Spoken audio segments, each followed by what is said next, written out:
ओम नमो भगवते वासुदेवाय। ओम पितृभ्यो नमः। प्रिय भक्तों, आप सभी भक्तों का स्वागत है हमारे चैनल पर। क्या आप जानते हैं कि वैशाख के महीने में केवल एक अंजलि जल आपके 7 पीढ़ियों के पितरों को नरक की आग से निकाल सकता है।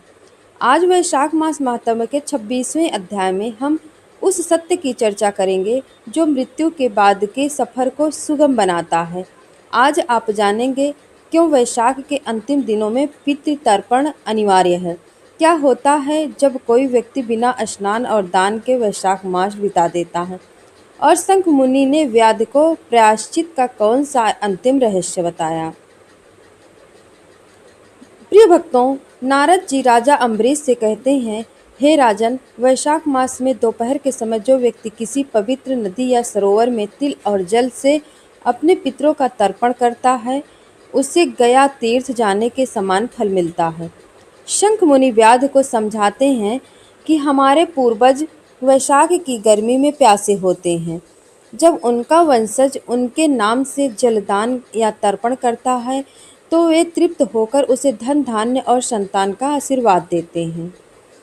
प्रिय भक्तों, इस अध्याय के अनुसार जो व्यक्ति अपने पितरों को भूल जाता है उसके घर में बरकत रुक जाती है और उसे पितृदोष का सामना करना पड़ता है। लेकिन वैशाख का यह महीना उस दोष को जड़ से मिटाने का अवसर है। कथा में सबसे भावुक मोड़ तब आता है जब व्याध शंख मुनि के सामने फूट फूट कर रोने लगता है।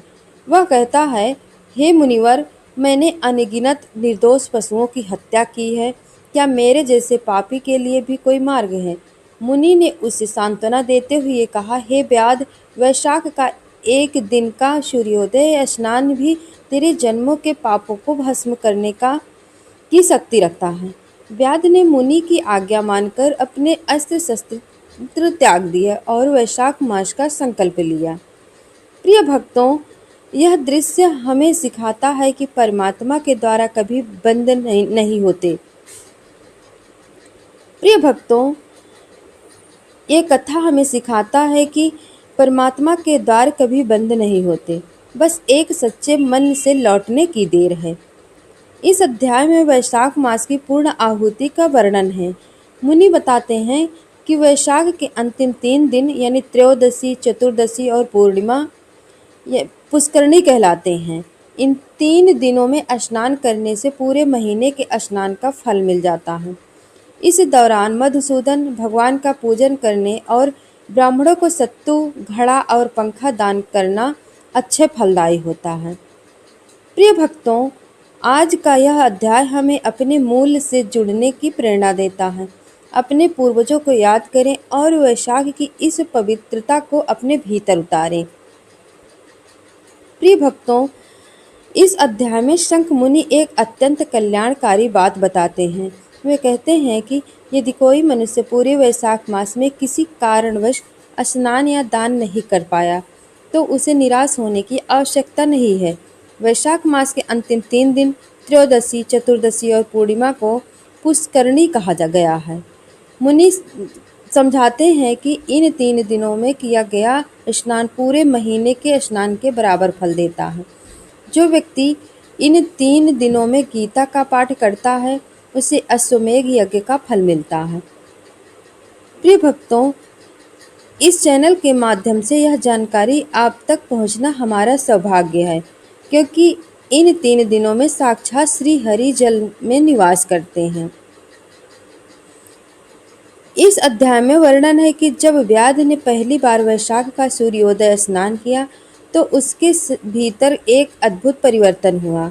शंख मुनि ने उसे बताया, हे व्याध, जैसे अग्नि लोहे को तपाकर उसका मैल दूर कर देती है, वैसे ही वैशाख स्नान तेरी आत्मा के मैल को धो रहा है। व्याध ने पूछा कि क्या उसके द्वारा मारे गए उन मासूम जीवों की आत्मा उससे माफ़ करेगी? मुनि ने उत्तर दिया, जब अपराधी सच्चे मन से पश्चाताप करता है और धर्म के मार्ग पर चलने का संकल्प लेता है तो प्रकृति स्वयं उसे क्षमा कर देती है। व्याध ने संकल्प लिया कि अब वह वन में प्यासे राहगीरों के लिए प्याऊ बनवाएगा और फलदार वृक्ष लगवाएगा। यही अध्याय का सबसे बड़ा उपदेश है। अपने कर्मों को सुधारना ही सबसे बड़ी पूजा है। शास्त्रों के अनुसार हम पर 3 ऋण होते हैं: देव ऋण, ऋषि ऋण और पितृ ऋण। इस अध्याय में विशेष रूप से पितृ ऋण से मुक्ति का मार्ग दिखाता है। मुनि कहते हैं कि जो व्यक्ति वैशाख में तिल मिश्रित जल से तर्पण करता है, उसके पितृ तृप्त होकर उसे 7 जन्मों तक सुखी रहने का वरदान देते हैं। यदि आपके घर में मांगलिक कार्यों में बाधा आ रही है या संतान सुख में विलंब है, तो वैशाख के इन अंतिम दिनों में पितरों के नाम से सत्तू और घड़े यानी मिट्टी के पात्र का दान अवश्य करें। जय माता दी परिवार की ओर से हम यह प्रार्थना करते हैं कि आपके पूर्वज सदैव आप पर कृपा बनाए रखें। नारद जी कहते हैं, हे राजा अम्बरीश, जो इस 26वें अध्याय का श्रवण करता है, उसके पितृ दोष का पूर्णतः निवारण होता है। उसे गया श्राद्ध के समान अनंत पुण्य प्राप्त होता है। व्यक्ति के स्वभाव में शांति और करुणा का वास होता है। मेरे प्यारे भक्तों, इस अध्याय का यह भावुक कथा हमें सिखाता है कि जीवन में कभी भी देर नहीं होती। व्याध की तरह आप भी आज से एक नया और धार्मिक जीवन शुरू कर सकते हैं। भक्तों, अध्याय 26 का सबसे महत्वपूर्ण क्षण तब आता है जब शंख मुनि व्याध से कहते हैं, हे व्याध, तूने स्नान किया, दान किया, लेकिन क्या तूने अपने भीतर के उस क्रोध और लोभ का त्याग किया जो पाप की जड़ है? व्याध कांपते हुए स्वर में कहता है, स्वामी, अब मेरे हाथ धनुष नहीं, केवल प्रभु के चरणों की सेवा के लिए उठते हैं। मुनि प्रसन्न होकर व्याध के मस्तक पर अपना वरद हस्त रखते हैं। वह बताते हैं कि वैशाख मास में जो व्यक्ति गुरु की आज्ञा पाकर अपने दुर्गुणों का त्याग करता है, उसे साक्षात विष्णु लोक में स्थान मिलता है। व्याध का शरीर अब उस शिकारी का शरीर नहीं रहा, वह एक तपस्वी की भांति चमक रहा था। वह दृश्य हमें सिखाता है कि भक्ति में वह शक्ति है जो कोयले को भी हीरा बना सकती है। इस अध्याय के अनुसार वैशाख की अंतिम 3 रातें, जिन्हें पुष्करणी रात्रियां कहा जाता है, ब्रह्मांड की सबसे ऊर्जावान रातें होती हैं। मुनि कहते हैं कि इन रातों में आकाश की ओर मुख करके ओम नमो नारायण का जाप करने से मनुष्य की सोई हुई किस्मत जाग जाती है। इस कथा के माध्यम से आपको यह बताना चाहती हूँ कि यदि आप पूरे महीने कुछ नहीं कर पाए, तो इन अंतिम 3 रातों में किया गया जागरण आपके पूरे साल के दुखों को हर लेगा। मुनि ने व्याध को बताया कि जब हम वैशाख में तर्पण करते हैं, तो पितरों की तृप्ति से जो पवित्र ऊर्जा निकलती है, वह हमारे घर के वास्तु दोष को जड़ से मिटा देती है। अध्याय 26 में व्याध को वह ज्ञान प्राप्त हुआ कि परमेश्वर कहीं दूर नहीं, बल्कि हर जीव की सेवा में है। नारद जी कहते हैं, हे राजन, जो इस अध्याय का पाठ करता है, उसे 100 अश्वमेघ यज्ञ का फल मिलता है। उसके घर में कभी संतान सुख की कमी नहीं होती। पितरों के आशीर्वाद से असाध्य रोग का नाश होता।